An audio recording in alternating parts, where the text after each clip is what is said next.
Naik kereta api. Bye bye. So, ingatkan batu, rupanya besi oh. Dia angkat berat gila.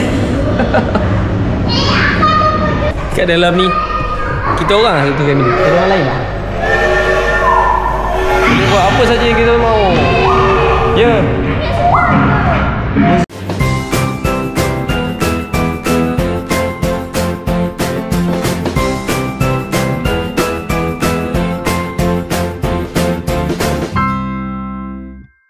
Buat apa?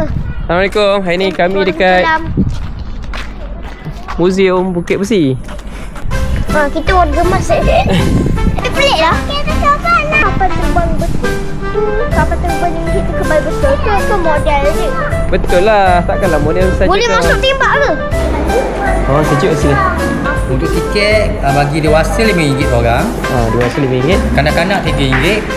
Yang bawah umur 6 tahun ke bawah cuma. Okey. Ini bukan dinosaur lah dik. Ni gajah. Okey, kata. Okey.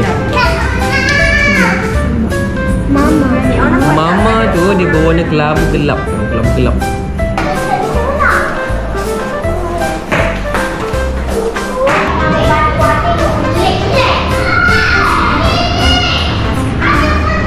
Ini adalah batu mama asli lah. Maksudnya batu mama raw yang mentah, tak diproses.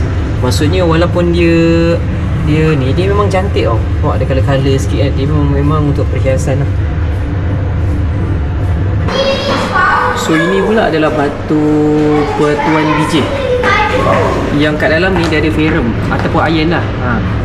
Iron maksudnya besi. Besi betul, besi raw. Oh, berat ni. Ini kalau jual ni ada harga ni. Ada harga. Ingat kau orang betul tu? Kan? Kau orang betul. Oh ni peralatan lama. Semua besi-besi lama yang berkarat ni. Karat ni atas ya. Kat rumah ada apa banyak je. Kita ke galeri 345 sini lah. 345. Itu betul-betul. Oh ni pusat ni lah. Memang tempat. Ni memang tempat dia ni kok, pelombongan dia.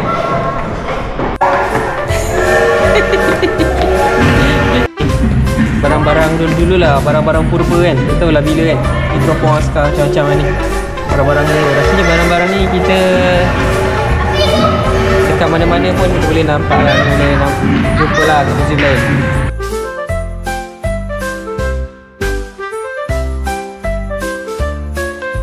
Okay, yang ini rare. Ayo golf. Kelab golf. Okay, besi. Ini memang rare lah. Kat dalam ni kita orang lah satu family. Ada orang lain lah. Kita buat apa saja yang kita mau. Ya. Museum ni. Tengok ni. Ini ada macam kad pengenalan dulu. Ni kad pengenalan tu apa? Persatuan Tanah Melayu. Jangan-jangan kita jumpa ni.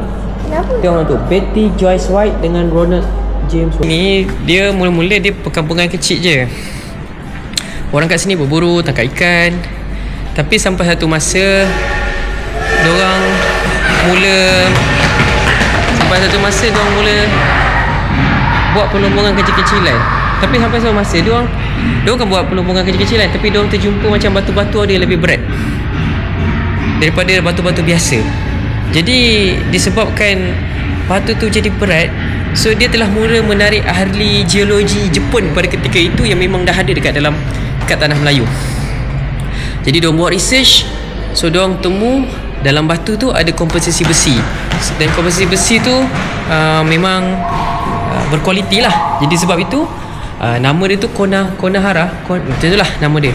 Dan dia buka set up satu syarikat kat sini pelombongan pada tahun 1929 macam itulah. So dia punya perjanjian selama 50 tahun.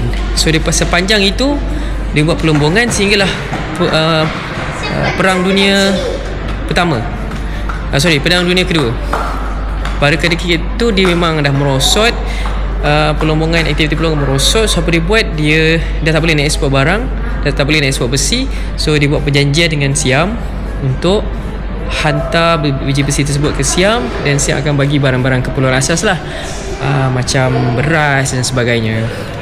So rentetan daripada peristiwa itulah dekat sini kita namakan dia Bukit Besi, sebab bukit-bukit di sini dengan penuh besi. Seperti mana ada tunjuk tadi kan, ada besi raw yang kita jumpa, dia boleh melekat dengan magnet.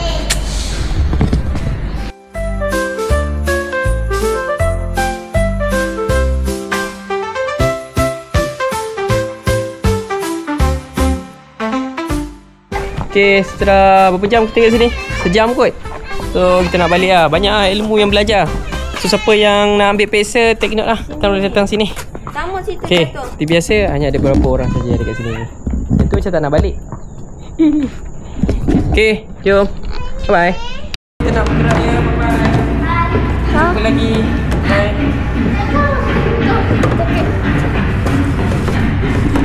Cepat naik. Dia memang ada kesan dah kakak. Okay. Mak Adik. Adik. Ayah naik kereta api.